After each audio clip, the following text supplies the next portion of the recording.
Boa noite, tudo bem? Alguém pode dar o retorno só do vídeo e do som, por favor?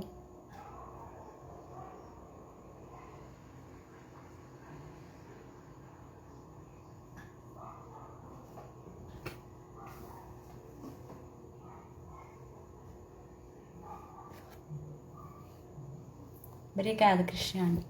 A gente vai dar início mais uma vez ao estudo do Evangelho da Sociedade de Estudos Espíritas Casa de Francisco. Eu me chamo Yolanda, estou mais um dia, uma noite aqui com vocês, né? O capítulo hoje escolhido foi o capítulo 15. Fora da caridade não há salvação. O item foi o item 10, com o mesmo título, Fora da caridade não há salvação. Instruções dos Espíritos. Eu vou ler um trechinho para a gente começar a refletir, tá?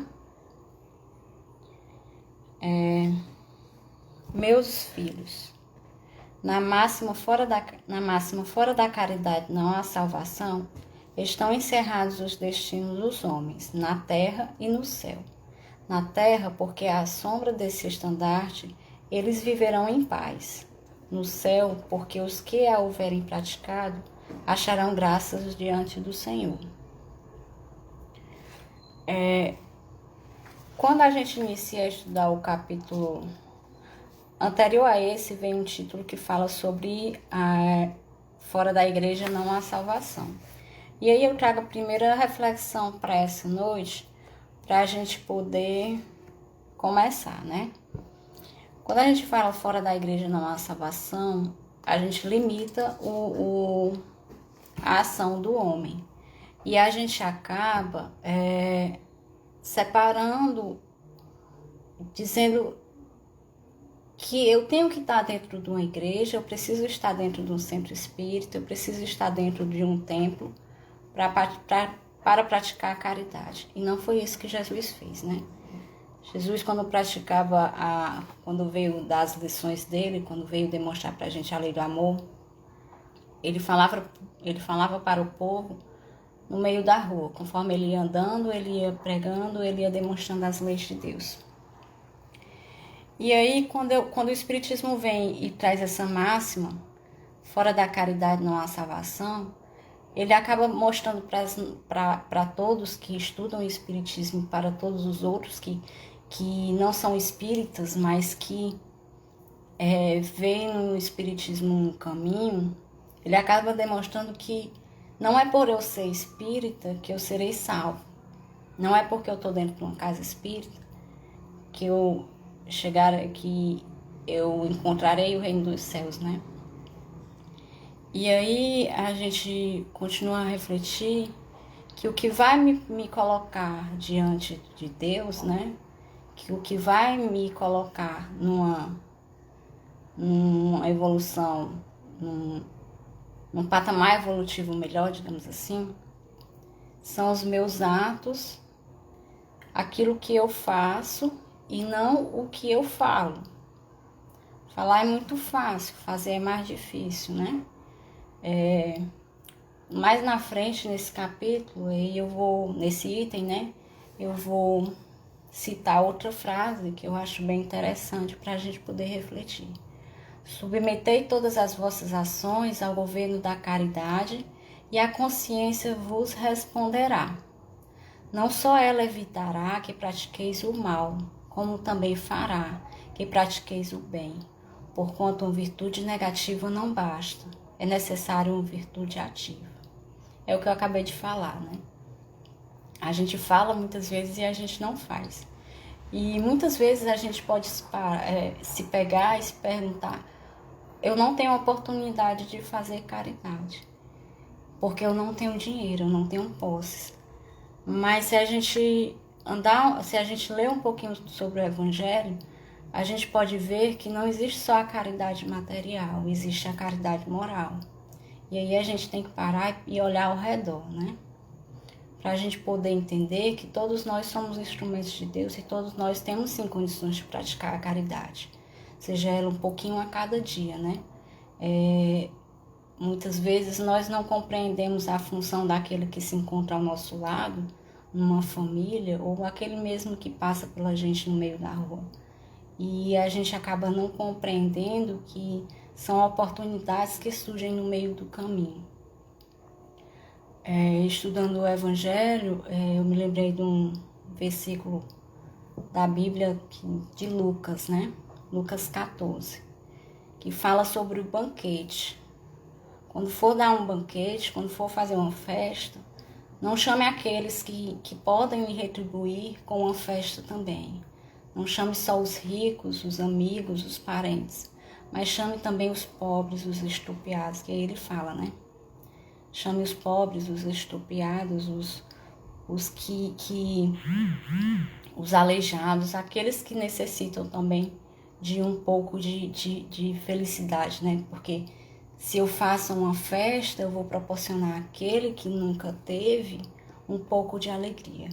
E aí a recompensa vem não na terra, porque eles não nos podem dar, mas a recompensa vem nos céus. Quando formos, né? Quando houver o desencarne, que nós fizermos a passagem, tudo que nós tivermos feito aqui na terra será visto por Deus. E aí é engraçado porque o Evangelho, vários momentos ele fala da caridade. Quando a gente estuda o capítulo 6 do Cristo Consolador, ele também fala que no cristianismo consta todas as leis, né? Muitas vezes o homem o que foi colocado por alguns homens, algumas coisas que são erradas, como para que eu seja salvo, eu preciso estar dentro de uma igreja, dentro do templo, dentro do centro espírita. Isso não vai salvar o homem, isso não vai torná-lo melhor. O que vai torná-lo melhor são as ações. Mas na frente tem do Evangelho, né? A gente encontra a passagem que fala do homem de bem, onde a prática da lei, da justiça, do amor e da caridade que são as principais, né? A conduta que o homem deve levar. Quem tiver a oportunidade de ler esse item do Evangelho, o homem de bem, você acaba percebendo que ali são condutas que nós precisamos ter. Muito embora a gente leia, e aí uma amiga hoje disse que a gente às vezes se acha muito longe, né? Muito embora a gente leia e se ache um pouco distante do que é descrito, a gente precisa perseverar e tentar.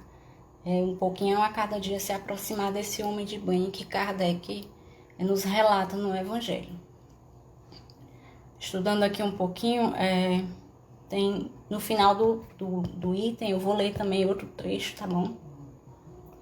Que é assim: esforçai-vos, pois, para que os vossos irmãos, observando-vos, sejam conduzidos a reconhecer que verdadeiro espírita e verdadeiro cristão são uma só e a mesma coisa, dado que todos quantos praticam a caridade são discípulos de Jesus, sem embargo de seita a que pertençam. Ou seja, não adianta dizer que eu pertenço àquela ou àquela outra igreja. Se eu não pratico a caridade, eu não posso me dizer que sou discípulo de Jesus.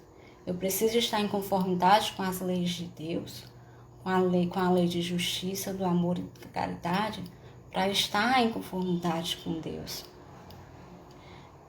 Tem um outro na Bíblia tem uma citação que fala da festa do casamento, né? E aí eu volto à questão da oportunidade. Todos temos oportunidades. Na parábola do casamento, quando o Senhor vai dar a festa, que ele chama as pessoas e as pessoas começam a dar desculpas, né? Ele convida as pessoas para a festa e aí tem uma comparação com o reino dos céus. Ele convida as pessoas e as pessoas muitas vezes encontram desculpas. Eu não posso porque, por causa disso, eu não posso ir para o encontro por causa daquilo. E acabam perdendo a oportunidade que Deus coloca nas mãos para que eles sejam instrumentos, que eles possam praticar a caridade. E aí eu volto de novo, caridade não é só a caridade material, é a caridade moral.